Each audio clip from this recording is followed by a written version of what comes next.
So అన్నజీ, autistic parents కి general గా ఇప్పుడు చాలా ఫేక్ వచ్చేసినాయి మార్కెట్ లో, గానీ చాలా ఫేక్ వచ్చేసినాయి. అండ్ కొన్ని తప్పుగా ప్రచారం చేస్తుంటాయి, అవన్నీ పబ్లిసిటీ చేస్తుంటాయి. సో నువ్వు కూడా అలాంటి ఫేస్ చేసావు.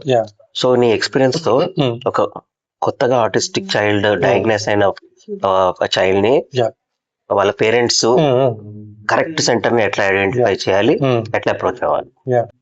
ఇది చాలా ఇంపార్టెంట్ పార్ట్. నన్ను అడిగితే ఇదే టాప్ నెంబర్ 1. ఎప్పుడైనా ఎవరైనా పేరెంట్స్ తో మాట్లాడుతూ ఉంటే ఎవరైనా క్యూర్కి వెళ్ళడానికి ఒకటి మన యాక్సెప్టెన్స్ పేరెంట్స్ ఇంపార్టెంట్ అయితే, సెకండ్ మోస్ట్ ఇంపార్టెంట్ థింగ్ అంటే right therapies, right therapy centre ని లొకేట్ చేయండి.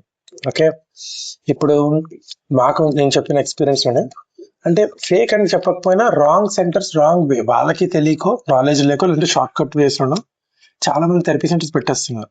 వాళ్ళు పెట్టేసి అందరినీ ఒకటే జనరలైజ్ ఫార్ములాలో వేసేస్తున్నారు. ఇప్పుడు అందరి కిడ్స్ కి న్యూరో సెన్సరీ ఉంటుందని అనుకుంటారు. సెన్సరీ అంటే ఏంటంటే ఇప్పుడు ఒక చిన్న నీడిల్స్ లో ఉంటుంది. అంటే వాళ్ళకి ఇంకొక కిడ్ కి సౌండ్ ఎలర్జీ ఉంటుంది, సౌండ్ సెన్సరీ అంటారు, లైట్ ఎలర్జీ ఉంటుంది. ఇలా ఉన్నా లేకపోయినా అందరికి సెన్సరీ అవసరం ఉన్నా లేకపోయినా అందరిని ప్యాకేజ్ లో వేసేసి ఇలా చేసేస్తూ ఉంటారు అన్నమాట. అది కరెక్ట్ కాదు. సో రైట్ పీపుల్, ఇప్పుడు అలాగే పాజిటివ్ గా మాట్లాడే వాళ్ళు ఉంటారు, మీకు అవ్వదండి అవుతుంది అంటే ఎంకరేజింగ్ గా ఉండాలి. సో రైట్ థెరపీస్, ఆ కిడ్కి ఏం కావాలి అదే చేయాలి, వాళ్ళకి ఏది కావాలో చేయాలి, ఇంకా రైట్ ఇది అడ్వైజెస్ చేయాలి. సో అలాంటి థెరపీ సెంటర్స్ చాలా ఇంపార్టెంట్. అది ఎలా ఐడెంటిఫై చేయాలంటే మనకున్న ఏరియాలో, అంటే మీరు మీకు ఇనిషియల్ 2 ways అంటే ఒకటి యూట్యూబ్ లో చేస్తారు, నెట్ లో బ్రౌజ్ చేస్తారు. సెకండ్ ఏంటంటే పేరెంట్స్ ఎవరైనా ఆటిస్టిక్ చైల్డ్ ఎవరైనా ఉంటే వాళ్ళ దగ్గర నుంచి అడ్వైస్ తీసుకోవచ్చు. లేదంటే గవర్నమెంట్ ఎయిడెడ్ కొన్ని ఉంటాయి, అవి అయితే డెఫినెట్ గా రాంగ్ చేయరు, డిలే ఉంటాయి, స్లో ఉంటాయి, అవి అక్కడికైనా వెళ్ళొచ్చు. సో ఇవన్నీ రైట్ ప్లేసెస్కి వెళ్ళడం చాలా ఇంపార్టెంట్. ఇంకోటి అప్పుడప్పుడు ఏంటంటే రైట్ ప్లేసెస్ లో రాంగ్ థెరపిస్ట్ ఉండొచ్చు, అంటే వాళ్ళకి ఎక్కువ ఎక్స్పీరియన్స్ ఉండకపోవచ్చు, లేదంటే వాళ్ళు ఫాస్ట్ గా చేయొచ్చు. వాళ్ళు కూడా మనమే ఐడెంటిఫై చేసి మనం చేంజ్ అవ్వడమో అలా చేయడం అనేది చేయాలి.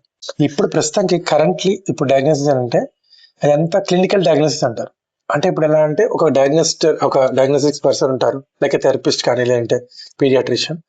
వాళ్ళు ఏం చేస్తారంటే ఒక క్వశ్చనర్, ఒక పేపర్ ఉంటుంది. ఆ పేపర్ లో ఫస్ట్ మనం కొన్ని ఫిల్ చేయాలి.